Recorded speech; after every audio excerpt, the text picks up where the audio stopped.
क्या आप जानते हैं, जंगल के दरख्त एक दूसरे से बातें करते हैं, लेकिन कैसे? दरख्तों के नीचे एक हैरत अंगेज जाल होता है जिसे वर्ल्ड वाइड वेब कहा जाता है।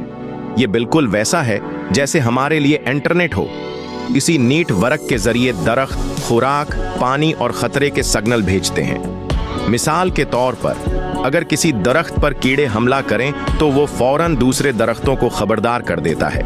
और हैरत अंगेज बात यह है कि बड़े पुराने दरख्त अपनी जड़ों के जरिए नन्हे पौधों को खुराक पहुंचाते हैं, बिल्कुल माँ बाप की तरह। सोच कर देखिए, ये दरख्त जो हमें खामोश नजर आते हैं, असल में अपनी जुबान में बातें कर रहे होते हैं। क्या आप चाहते हैं कि मैं अगली वीडियो में बताऊं कि पौधे इंसानों को भी सिग्नल भेज सकते हैं? कमेंट में जरूर बताइए। और हाँ, हमारे चैनल को अभी सब्सक्राइब कर लीजिए ताकि आपको हमारी हर नई आने वाली वीडियो खुद ब खुद मिलती रहे और आपको तलाश ही न करना पड़े।